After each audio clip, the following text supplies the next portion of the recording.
அவரோட Okay. Once again, good morning, brothers and sisters. So I'm really super excited to be part of Chennai and especially with the South sector. மீண்டும் ஒரு முறை உங்கள் அனைவருக்கும் காலை வணக்கம். இந்த சென்னையில் நான் இருப்பதை குறித்து உற்சாகமாக இருக்கிறேன். And so I'm so grateful to God for the opportunity to preach today, and as well as Dilip and Preeti sister, they trusted me and they gave me a chance to preach, and so grateful to God both and Dilip and Preeti sister. இந்த வேளையில் நான் தேவனுக்கு முதலாவது நன்றி செலுத்துகிறேன். இந்த நேரத்தில் தேவனுடைய செய்தியை பகிர்ந்து கொள்வதற்கு இந்த வாய்ப்பு கிடைத்தமைக்காக, மேலும் சகோதரர் டில்லி மற்றும் பிரீத்தி சகோதரிக்கும் நான் என்னுடைய நன்றியை தெரிவித்துக் கொள்கிறேன். So last couple of weeks we've been learning about love, and today also we're going to continue to learn about love. கடந்த ஒரு சில வாரங்களாக நாம் சபையாக அன்பை குறித்து தொடர்ச்சியாக கற்றுக்கொண்டு வருகிறோம். இன்றும் கூட நாம் அதே அன்பை குறித்து கற்றுக்கொள்ள போகிறோம். So before getting started, let's bow down our heads and pray. செய்திக்கு செல்வதற்கு முன்பாக நாம் ஜெபம் செய்து ஆரம்பிக்கலாம். Our gracious Heavenly Father, thank you so much, God, for this wonderful morning, and thank you, God, for the blessing to be part of this amazing church. And Lord, you given us everything we need at the right time, Father, Lord, and we are so grateful for your love and compassion and your forgiveness, Father, Lord. And today we're going to learn a lot of things about love, and Lord, please continue to guide us and open our hearts to understand your love, Father, Lord. Thank you so much for everything. In Jesus' name pray. Amen. Amen. So as you see in the scripture picture, you can see so much of love in different types of love here. இந்த புகைப்படத்தை நீங்கள் பார்க்கும் பொழுது நம்மால் பார்க்க முடிகிறது, வித்தியாசமான முறைகளில் அந்த அன்பை வெளிக்காட்டுவதை நம்மால் பார்க்க முடிகிறது. So we live in a world where love is often spoken about, written about, and even shown. நாம் வாழ்கின்ற இந்த உலகத்தில் பார்க்கும் பொழுது அடிக்கடி அன்பை குறித்து பேசப்படுவதையும் அதை குறித்து பாடப்படுவதையும் அதை குறித்தின எழுத்துக்களையும் நம்மால் காண முடியும். But in today's culture, love is all about feeling. ஆனால் இன்றைய காலகட்டத்தில் அன்பு என்பது ஒரு உணர்வு பூர்வமாக இருக்கிறது. And it comes and goes according to how convenient for you. அந்த அன்பானது பார்க்கும்பொழுது நம்மளுடைய சூழ்நிலைக்கு ஏற்றவாறு அது வந்தும் போய் கொண்டும் இருக்கிறது. But the Bible we are reading is completely different, and it says about a different kind of love. ஆனால் வேதாகமத்தில் அன்பை குறித்து ஒரு வித்தியாசமான கண்ணோட்டத்தில் கூறப்பட்டிருக்கிறது. A love that forgives, a love that heals, a love that getting closer to God, a love that holds on even when it comes to difficult times. அந்த அன்பை குறித்து பார்க்கும்பொழுது அது மன்னிக்க கூடியதாகவும் குணப்படுத்தக்கூடியதாகவும் அது நெருக்கமாக வருவதற்கும் அந்த அன்பு உதவுகிறது. So today we're going to focus on a particular verse, 1 Corinthians chapter 13 verse 7. நாம் வேதாகமத்தில் 1 கொரிந்தியர் புத்தகம் 13ஆம் அதிகாரம் வசனம் 13. இப்பொழுது விசுவாசம், நம்பிக்கை, அன்பு 1 கொரிந்தியர் 13ஆம் அதிகாரம் வசனம் 7. சகலத்தையும் தாங்கும், சகலத்தையும் விசுவாசிக்கும், சகலத்தையும் நம்பும், சகலத்தையும் சகிக்கும்.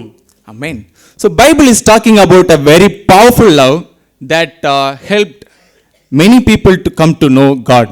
இங்கு வேதாகமம் ஒரு வல்லமையான அன்பை குறித்து கூறப்பட்டிருக்கிறது. அந்த அன்பு அநேகர் வருவதற்கு உதவியாக இருக்கிறது. And this is the kind of love that kept Jesus on the cross even when he could call down angels to destroy all the humankind. இதே அந்த அன்புதான் இயேசு கிறிஸ்துவானவர் சிலுவையில் மரிக்கும் தருவாயில் அவரால் அநேக தேவ தூதர்களை அழைத்து அதை தடுத்திருக்க முடியும், ஆனால் அப்படி செய்யவில்லை. It is the same love that forgiven Peter after his denial. அதே அன்புதான் பேதுரு இயேசு கிறிஸ்துவை மறுதலித்த பின்பும் அவரை ஏற்றுக்கொண்டது. It is the same love that brought salvation to the mankind even after Adam and Eve's unforgivable sin. அதே அன்புதான் ஆதாம் மற்றும் ஏவாள் மற்றும் மனித குலத்திற்கே ரட்சிப்பை உருவாக்கினது. So if we compare in today's love with the God's love, we could see this two different point of views. இன்றைக்கு இந்த காலகட்டத்தில் மனிதர்கள் செய்கின்ற அன்பிற்கும் தேவனுடைய அன்பிற்கும் இப்பேற்பட்ட ஒரு வித்தியாசத்தை நம்மால் பார்க்க முடியும். So human love says, I love you because I've seen something special in you. I love you because you are so kind to me. மனிதர்கள் அன்பு செய்யும் பொழுது நான் ஏதோ ஒரு நான் உன்னிடத்தில் ஒரு காரியத்தை பெற்றுக்கொள்கிறேன், இந்த காரியத்தினால் நான் உன்னை அன்பு செய்கிறேன் என்று சொல்வார்கள். But God's love says, I love you in spite of your transgressions, in spite of your sins, in spite of your brokenness. ஆனால் தேவன் நான் உன்னை அன்பு செய்கிறேன் என்று சொல்லும்போது நாம் எந்த நிலைமையில் இருந்தாலும் பாவத்தில் இருந்தாலும் கூட அவர் நம்மை அன்பு செய்கிறார். So today my topic of this lesson is love endures all things. இன்றைக்கு என்னுடைய செய்தியின் தலைப்பு அன்பு சகலத்தையும் தாங்கும். Amen. So again let's come back to the 1 Corinthians 13 chapter 7, and here the word endures all things. Generally the word endure means stay strong under pressure.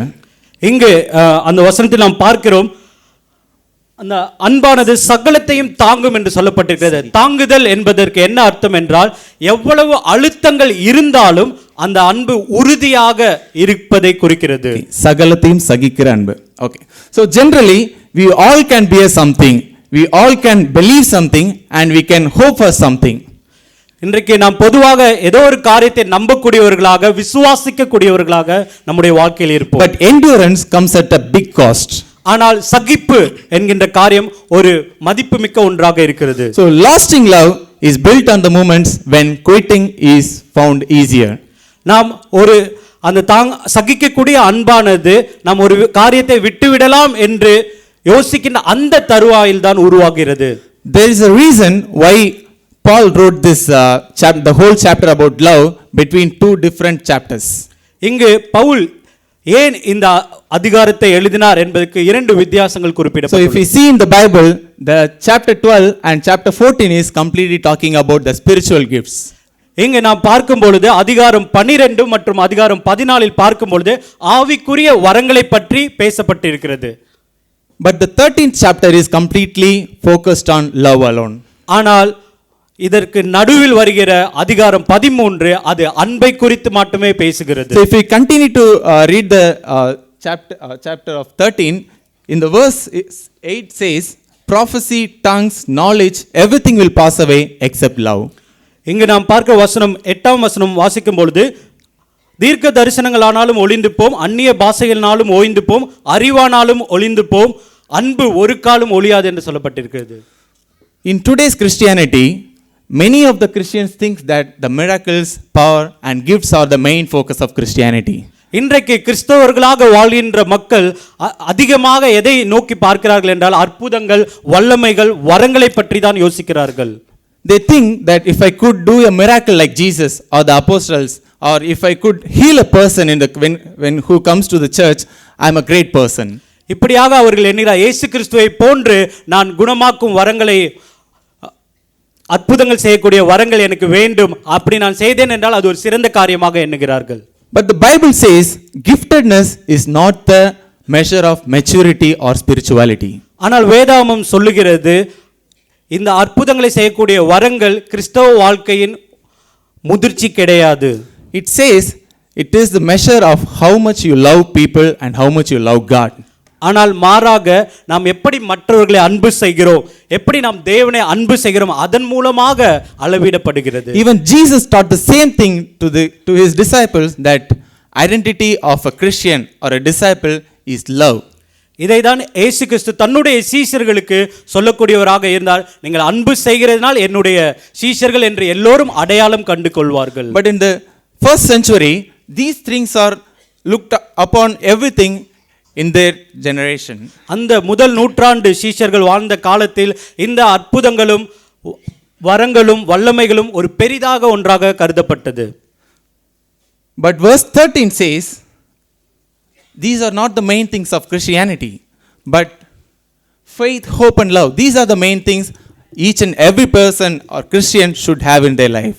ஆனால் 13ஆம் வசனம் என்ன ஒரு காரியத்தை குறிப்பிடுகிறது என்றால் இந்த அற்புதங்களோ வரங்களோ வல்லமையோ மிக பெரிதாக ஒன்று கிடையாது, மாறாக விசுவாசம், நம்பிக்கை, அன்பு, இம்மூன்றும் தான் பெரியது என்று பேசுகிறது. Even it goes one more step ahead and says love is the greatest of all these three. இந்த மூன்றிலும் பார்க்கும் பொழுது ஒரு படி மேலாக அன்புதான் எல்லாவற்றிலும் சிறந்தது என்று குறிப்பிடப்பட்டிருக்கிறது. Sometimes we might find little difficult to understand all these three things. Of course, faith and hope are the major things placed in Christianity. But why love? why love is the greatest of all these three. நம்முடைய கிறிஸ்தவ வாழ்க்கை இந்த மூன்று காரியங்களை புரிந்து கொள்வது சில நேரங்களில் கடினமாக இருக்கலாம். கிறிஸ்தவ வாழ்க்கையில் விசுவாசமும் நம்பிக்கை தான் ஒரு முக்கியமான ஒன்றாக நாம் யோசித்துக் கொண்டிருப்போம். அன்பை பற்றி யோசிக்கும் பொழுது அது ஒரு குறைவாக நாம் மதிப்பிடுவோம். So here if we see that faith and hope, one day when you go to heaven, or when you see Jesus face to face, the faith and hope completes. The faith and hope, it fulfills its purpose. இங்கு நாம் இந்த நம்பிக்கையும் விசுவாசமும் இயேசு கிறிஸ்துவை முகமுகமாய் காணும் பொழுது அந்த அன்பு, அந்த விசுவாசமும் நம்பிக்கையும் முழுமை அடைகிறது. But love continues even in heaven. You can continue to love God even after reaching heaven through your praises. ஆனால் அன்பு பார்க்கும்பொழுது நீங்கள் பரலோகத்தில் இருந்தாலும் கூட அங்கும் அது தொடர்ச்சியாக வருகிறது. அங்கும் நாம் தேவனை அன்பு செய்யக்கூடியவர்களாக அந்த இடத்தில் நாம் இருக்கிறோம். So whatever human quality we take, it might be your emotions, it always fails. Your emotions always change based on the situation, based on your mood. இன்றைக்கு மனிதர்களுடைய அந்த காரியம் பார்க்கும் பொழுது அவர்களுடைய உணர்வு பூர்வமாக இருக்கிறது. அது நாம் சந்திக்கிற அந்த சூழ்நிலைகளையும் நம்ம மனப்பான்மைக்கு ஏற்றவாறு அது மாறுகிறது. அதனால் அது தோல்வி அடைகிறது. And knowledge, even knowledge can be outdated. Today we are learning something and tomorrow that will be updated. ஆனால் அறிவும் பார்க்கும் பொழுது காலாவதி ஆகி விடுகிறது. இன்று நாம் ஒரு காரியத்தை கற்றுக்கொண்டிருப்போம், ஆனால் இன்றைக்கு பார்க்கும்போது அது புதிதாக மாறி வேறொரு காரியமாக இருக்கிறது. And of course faith and hope, it fulfills its purpose when you see Jesus face to face. அதே போன்றுதான் விசுவாசமும் நம்பிக்கையும் இயேசு கிறிஸ்துவை காணும் வரை அது காணும் பொழுது அதுவும் முடிவடைகிறது. But love is eternal and it never changes. ஆனால் அன்பு அது நித்தியமானதாக இருக்கிறது, மாறாததாக இருக்கிறது. Then why the Bible says love endures all things? We need to think about it, brothers and sisters. இன்றைக்கு நாம் இந்த ஒரு காரியத்தை யோசித்து பார்க்க வேண்டும். அன்பு ஏன் சகலத்தையும் சகித்துக் கொண்டிருக்கிறது? And the Bible says love comes from God. When we read 1 John 4 verses 7 to 8, this we can understand. ஏனென்றால் அன்பின் அந்த மூலதனம் தேவனாக இருக்கிறார். அங்கிருந்து தான் அன்பு புறப்படுகிறது. அதை குறித்து 1 யோவான் புஸ்தகம் 4ஆம் அதிகாரத்தில் சொல்லப்பட்டிருக்கிறது. So let's read. நாம் 1 யோவான் புஸ்தகம் 4ஆம் அதிகாரம் வசனம் 7. 1 யோவான் புஸ்தகம் 4ஆம் அதிகாரம் வசனம் 7 மற்றும் 8. பிரியமானவர்களே, ஒருவரில் ஒருவர் அன்பாய் இருக்க கடவோம். ஏனெனில் அன்பு தேவனால் உண்டாயிருக்கிறது. அன்புள்ள எவனும் தேவனால் பிறந்து அவரை அறிந்திருக்கிறான். அன்பில்லாதவன் தேவனை அறியான்.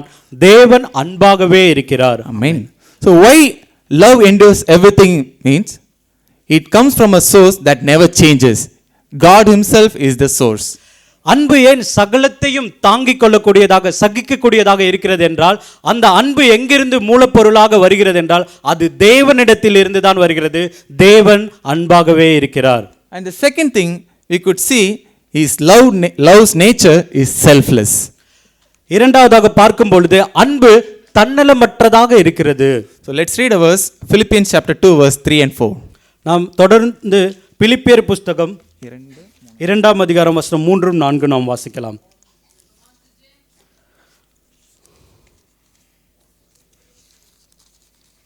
பிலிப்பியர் புஸ்தகம் 2ஆம் அதிகாரம் வசனம் 3 4. ஒன்றையும் வாதினாலாவது வீண் பெருமையினாலாவது செய்யாமல் மனத்தாழ்மையினாலே ஒருவரை ஒருவர் தங்களிலும் மேன்மையானவர்களாக எண்ண கடவீர்கள். அவனவன் தனக்கானவைகளை அல்ல பிறனுக்கானவைகளையும் நோக்குவானாக. Amen. So Bible is completely talking about a selfless love. That is what Jesus practiced and that is what Jesus taught to his disciples, and still we are out to follow it. இங்கு வேதாகமம் முழுவதும் அன்பை குறித்து சொல்லும் பொழுது அது தன்னலமற்றதாக இருக்கிறது. அதை தான் இயேசு கிறிஸ்து தன்னுடைய வாழ்க்கையில் நடைமுறைப்படுத்தக்கூடியவராக இருந்தார். The love that Bible teaches us is not based on what I can get, but instead of that what I can give to others so that they can found God.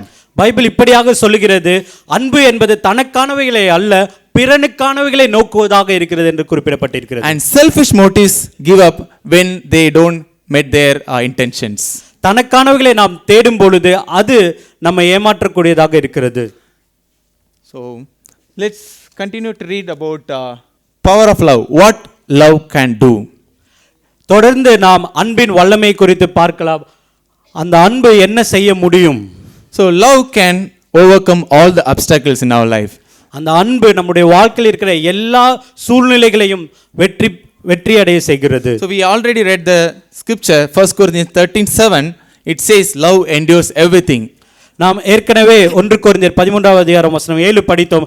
சகலத்தையும் சகிக்கிறது அன்பு. So when you have the love, it never helps, never lead you to give up. So நம்ம இடத்துல அன்பு இருக்கும்போது நாம் எந்த சூழ்நிலையிலும் அது விட்டு கொடுக்க நம்மளை விடாது. Amen.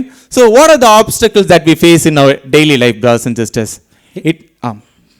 இன்றைக்கு சகோதரர் நம்முடைய வாழ்க்கையில் எந்த மாதிரியான ஒரு சவாலான சூழ்நிலைகளை நாம் சந்தித்துக் கொண்டிருக்கிறோம்? It might be your ego, it might be your unforgiving heart, it might be your pride, and it might be your bitterness towards somebody else. Even that could be our disciples in our church, and even the family members, and misunderstanding. Even the list goes on.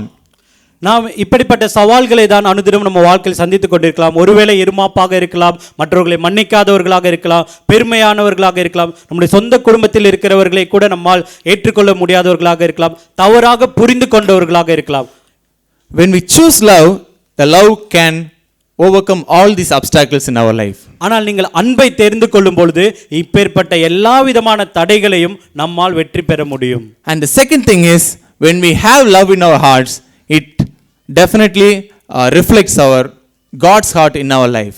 இன்றைக்கு அன்பு நம்முடைய இருதயத்தில் இருக்கும் பொழுது நாம் தேவனுடைய இருதயத்தை பிரதிபலிக்கக்கூடியவர்களாக இருப்போம். When we choose to love the brothers and sisters among us, even the people don't even know, and when we love them, they see God in ourselves. They see the scriptures comes alive in our lives. இன்றைக்கு நாம் நம் மத்தியில் இருக்கிற சகோதர சகோதரிகளை அன்பு செய்யும் பொழுது, புதிதாக வந்திருக்கிறவர்களை நாம் அன்பு செய்யும் பொழுது நம் மூலமாக அவர்கள் கிறிஸ்துவை காணக்கூடியவர்களாக இருப்பார்கள். And in the power of love, the third point is love heals and restores.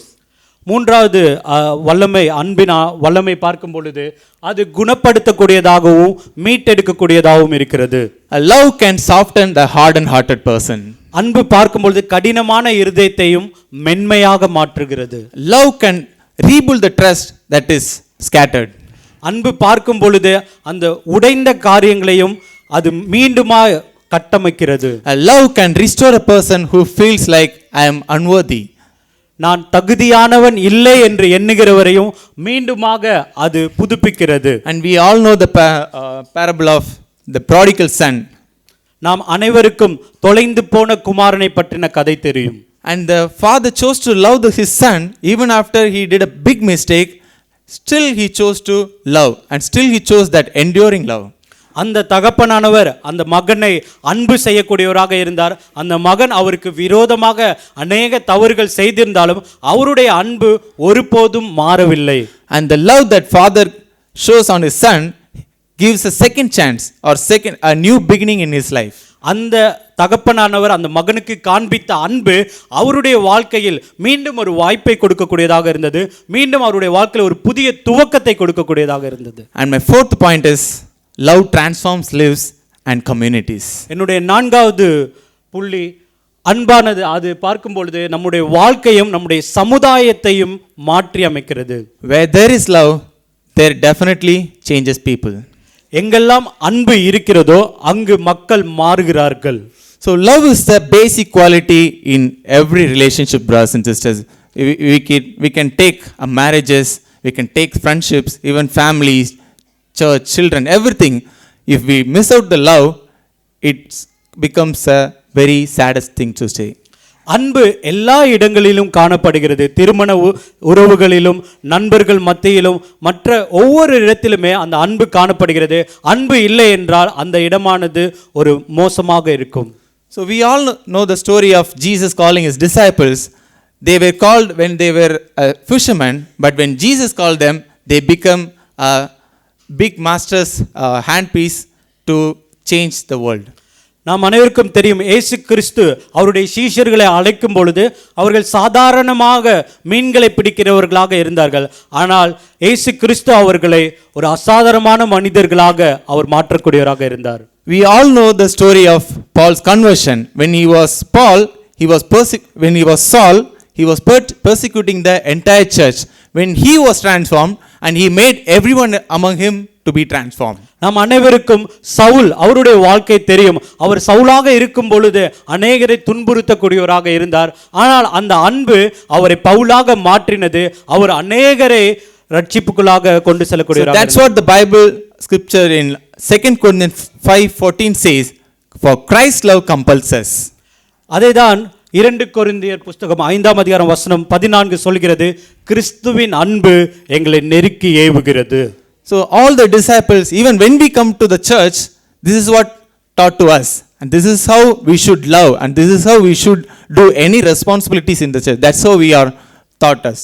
இப்படியாக தான் நாமும் சபைக்கு வரும்பொழுது சீஷர்களாக மாறும் பொழுது இந்த அன்பை குறித்து தான் நமக்கும் போதிக்கக்கூடியவர்களாக கற்றுக் கொடுக்கக்கூடியவர்களாக இருந்தார்கள். கிறிஸ்துவின் அன்பு நம்மளை நெருக்கி ஏவக்கூடியதாக இருக்கிறது. Amen. So let's come back to 1 Corinthians chapter 13. So I already said that the chapter is completely focused on love.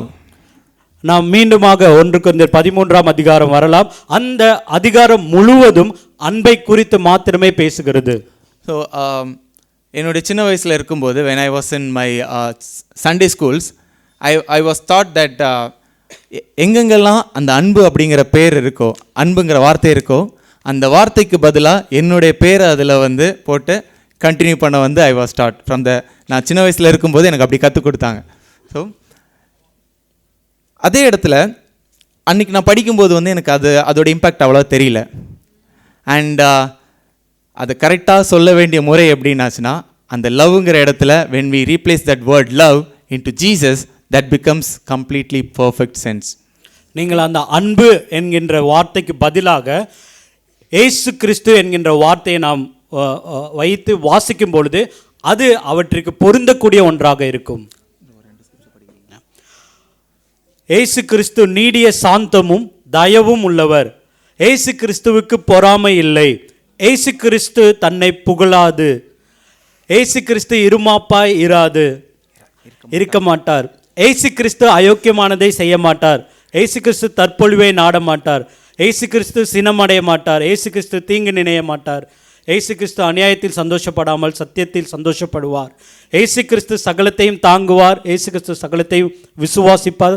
இயேசு கிறிஸ்து சகலத்தையும் நம்புவார். இயேசு கிறிஸ்து சகலத்தையும் சகிப்பார். Amen.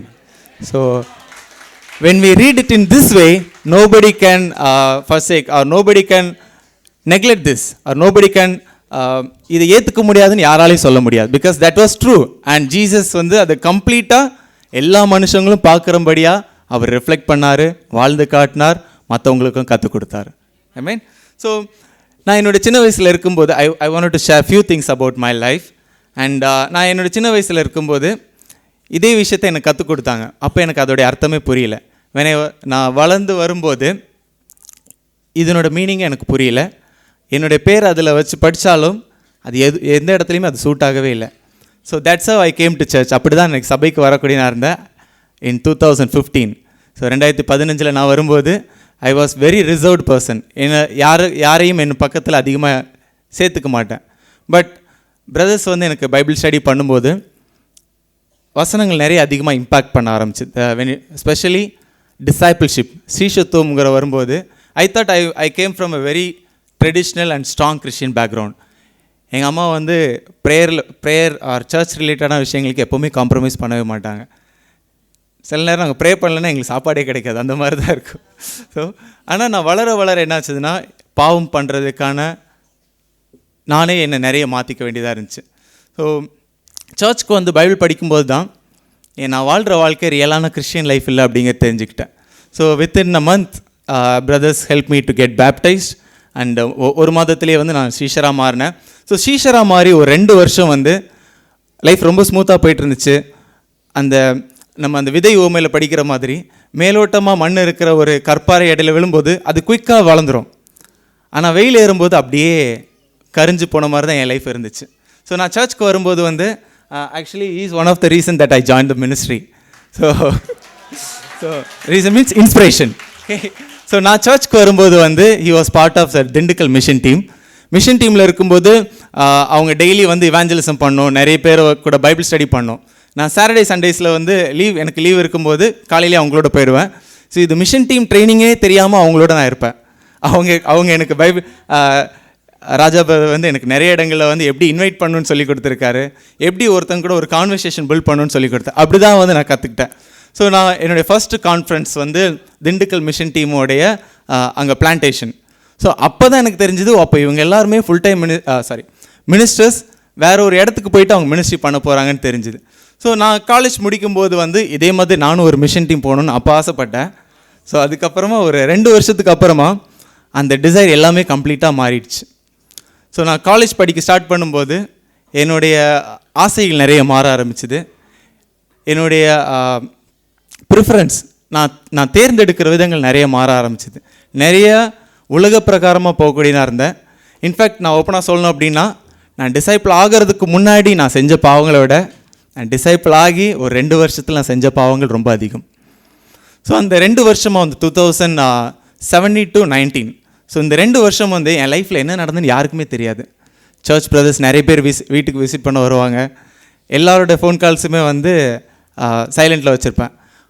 சைடில் அந்த சைலண்ட்டில் போட்டது 5 நிமிஷத்தில் வீட்டுக்கு முன்னாடி வந்து நிற்பாங்க.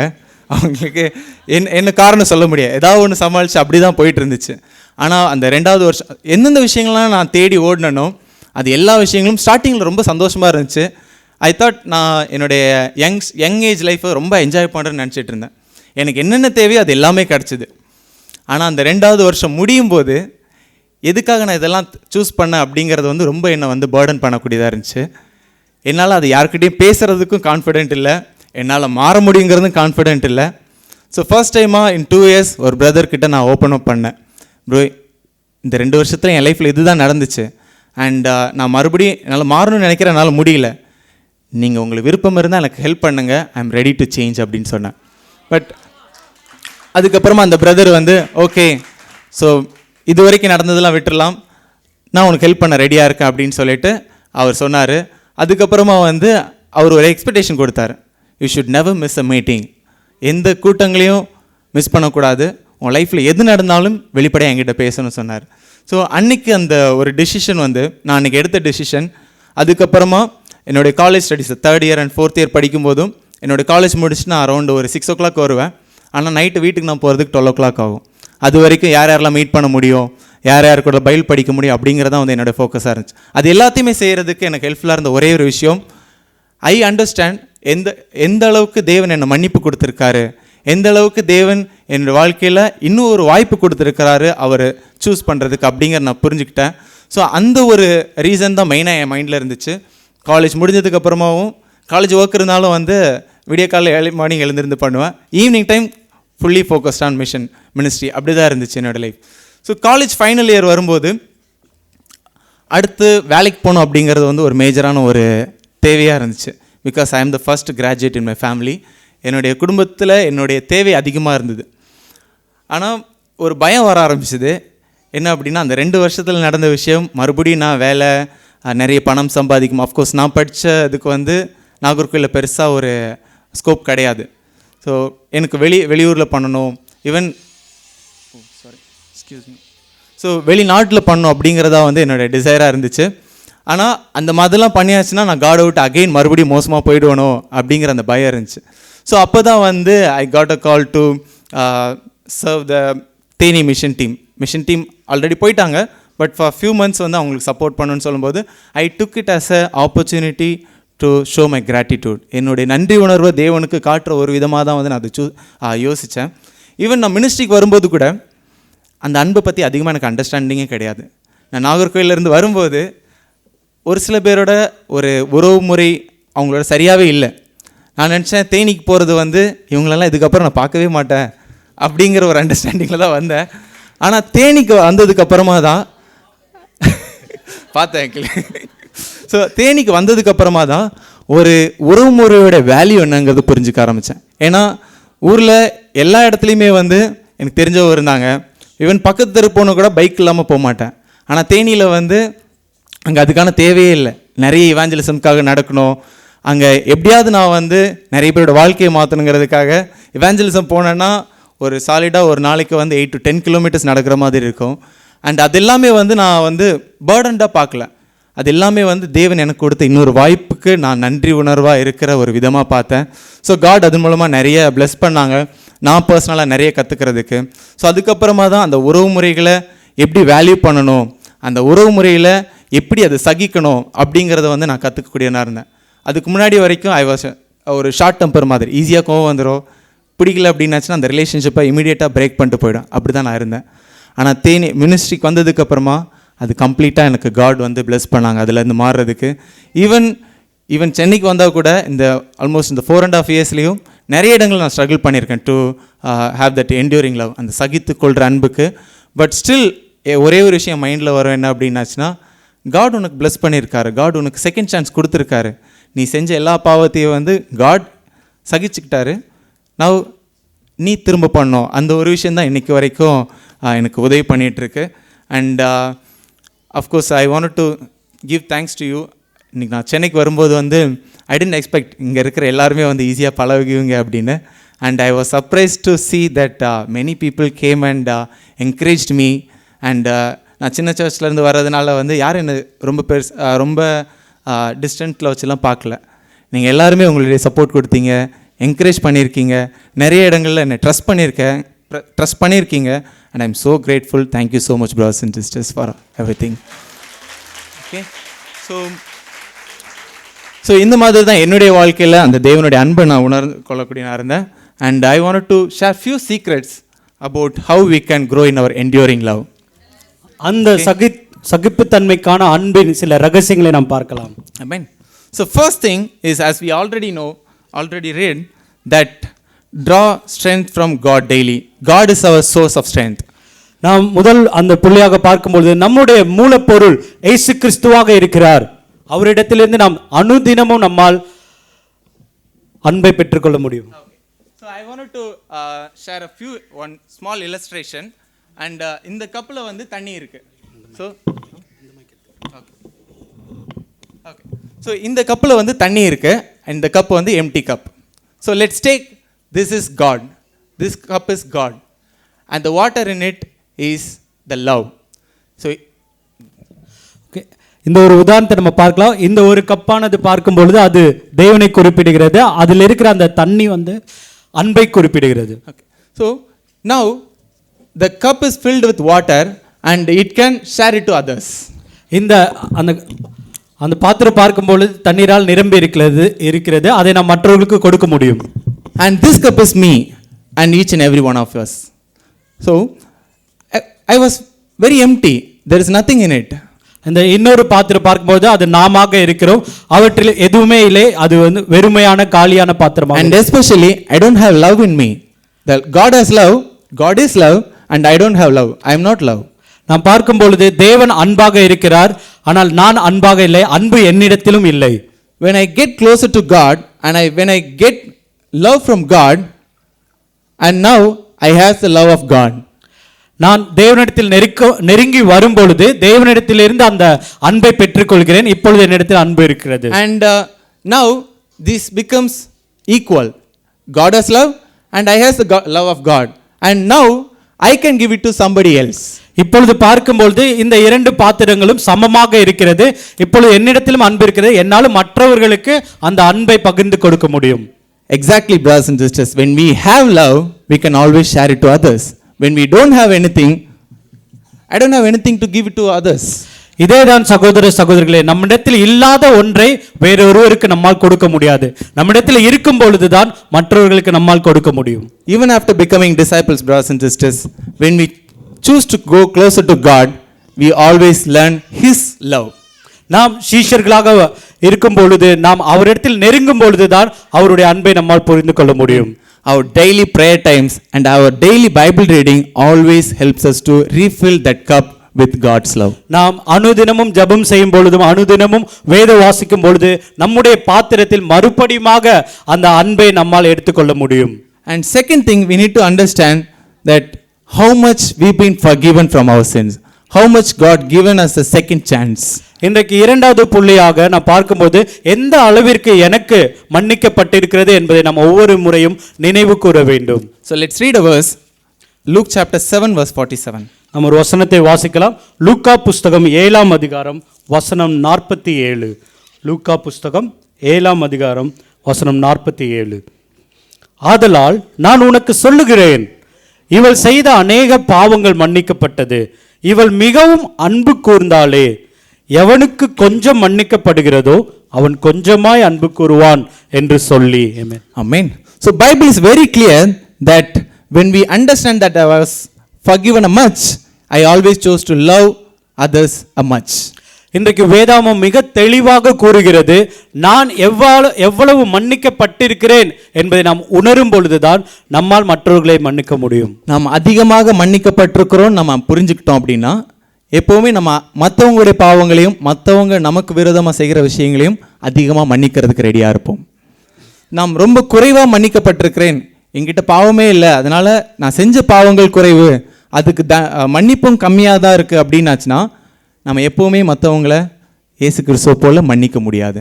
ஐ மீன் and the third thing is look at the cross often. மூன்றாவது புள்ளியாக அடிக்கடி இயேசு கிறிஸ்துவின் சிலுவையை நாம் பார்க்க வேண்டும்.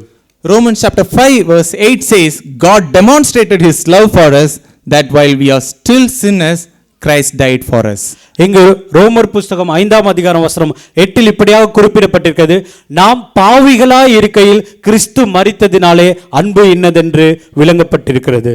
So Christ never loved us with the love that world shows, but he chose to love us with the divine love, with the enduring love, with an everlasting love. இயேசு கிறிஸ்து பார்க்கும்பொழுது இந்த உலகத்தில் அன்பு கூறுகிறபடி அவர் அன்பு கூறாமல் அவர் ஒரு வித்தியாசமான ஒரு அன்பை காண்பிக்கக்கூடியவராக இருந்தார்.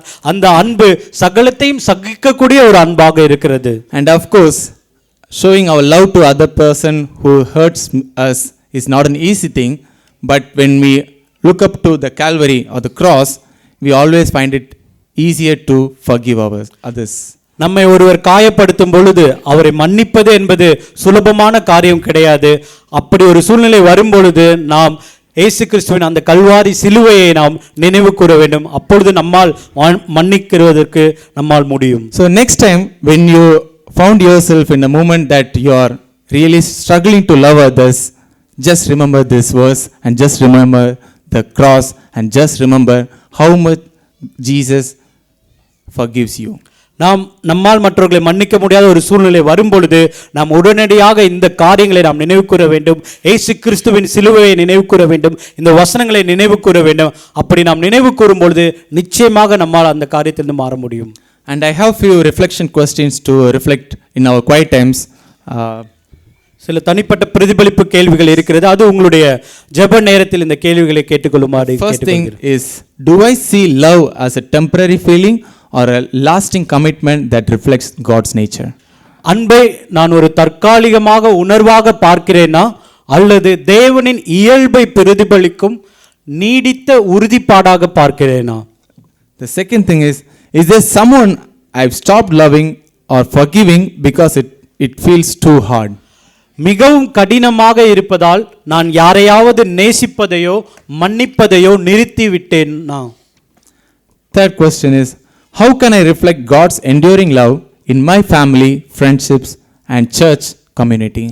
என் குடும்பம், நட்புகள் அல்லது சபையில் தேவனின் நீடித்த அன்பை நான் எவ்வாறு பிரதிபலிக்க முடியும்? And also I wanted to encourage you brothers and sisters, when you are doing your quiet times, just think about the 1 Corinthians chapter 13 and in that scriptures just replace the word love with your name and read it and just think about how our love actually is.